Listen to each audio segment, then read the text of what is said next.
You see it. Let's get it. Trending topic. Israel or Palestine are actually, I'm sorry, Palestinians are actually fighting and actually doing war. Before they were doing that last year, they were heavy into a cyber warfare. So I'm going to read a quick short article about that. So Israel and Palestine cyber fight. So let's get it.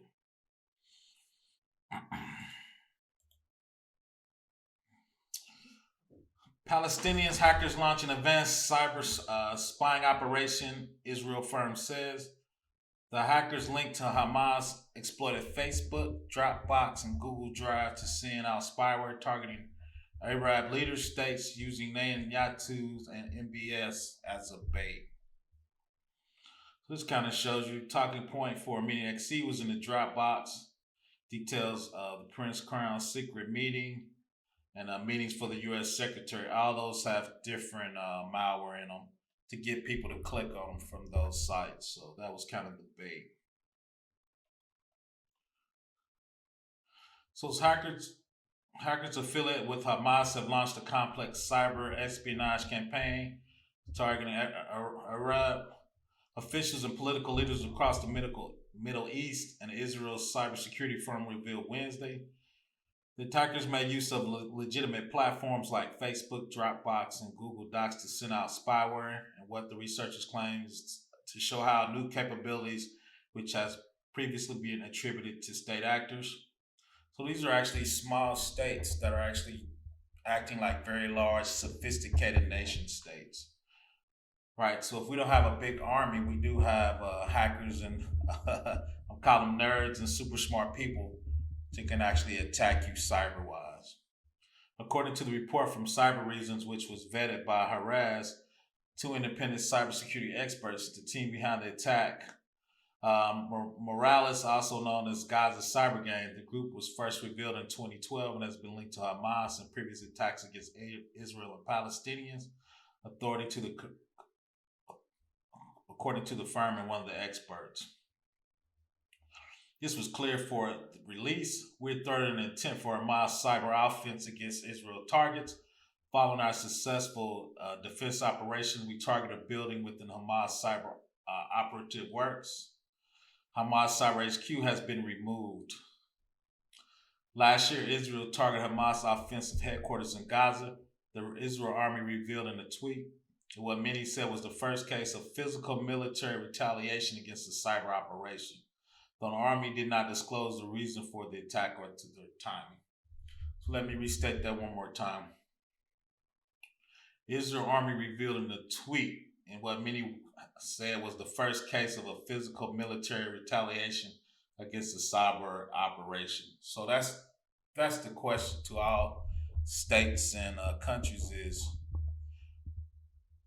from a cyber attack, what do you consider across the line which is going to cause your country to put boots on the ground, right? And obviously, people will put boots on the ground if the attack's big enough. The attack was a three-pronged offensive. They used phishing emails to try and gain access to computers of officials in Dubai, Egypt, Turkey, and other Gulf states.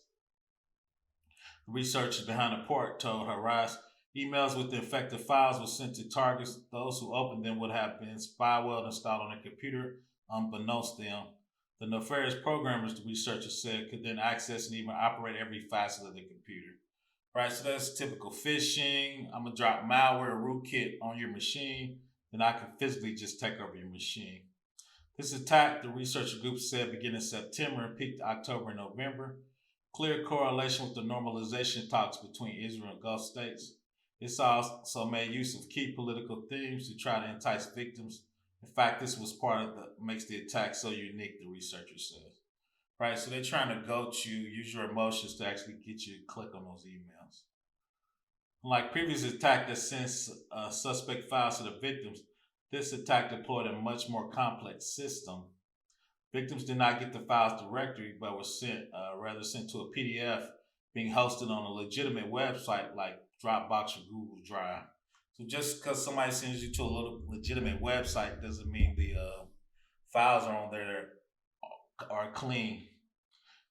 And that would have then lead to them to the nefarious programs. The PDF sent out where the political thing, for example, were reported to be secret minutes of Prime Minister Benjamin Netanyahu's meeting with the Saudi Crown Prince Mohammed bin Salman. The topics were clear interest, Middle East operations, and a clear indication the target attack were Arabian officials. Malware installed on the victim's computer was programmed to check if the computer had Arabic keyboard installed on it and made use of Arabian language setting. Research explained if no Arabian language was found, the program was to delete itself. Right. So if those languages was in there, they know those were probably people that agree with them, so they didn't want the virus to attack. Hidden in plain sight. By using platforms like Google Drive and Dropbox to send out spyware, the researcher explained the hacker was hiding in plain sight, de facto circumvention. Most antivirus or cyber defense would search for suspected links, but cannot check the contents of document hosted on a legitimate site. Right, so the legitimate site gave cover for those nefarious documents. So I tell everybody, even if it's on a legitimate site, make sure you scan those documents.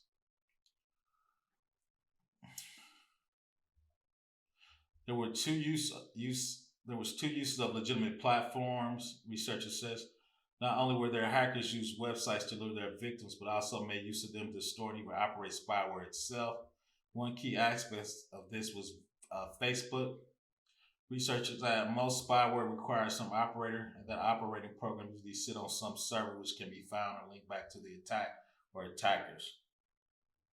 However, in this case, hackers took advantage of Facebook to remotely operate the malicious software and thus further severed the link between them and the attacker. The hackers set up dummy accounts on Facebook, users with no real friends or activity that would post status with the code or instructions that the spyware could then search for Facebook. This manner, cryptic posts on Facebook would make no sense to humans used to orchestrate the attack completely under the radar of cyber defense, as the research said. So once again, they were using Facebook to actually do a command and control for the documents to kick off the malware. So that's kind of ingenious and a little bit differently. According to the research, what makes this attack so unique, firstly, shows the correlation between offensive cyber and geopolitical events. In this case, normalization between Israel and the Gulf states. Only 2 days ago, the United Emirates announced it has been targeted in a cyber attack. However, the researchers refused to comment on whether it has the same operation being revealed today. So once again, I just want to make this something super quick. Once again, they're actually escalating that war in the Middle East. So I just want to let you know how cyber attack actually pre-proposed a lot of those attacks. Once again, Professor Black Ops, cybersecurity for the people. Just a trending topic, something a little different today.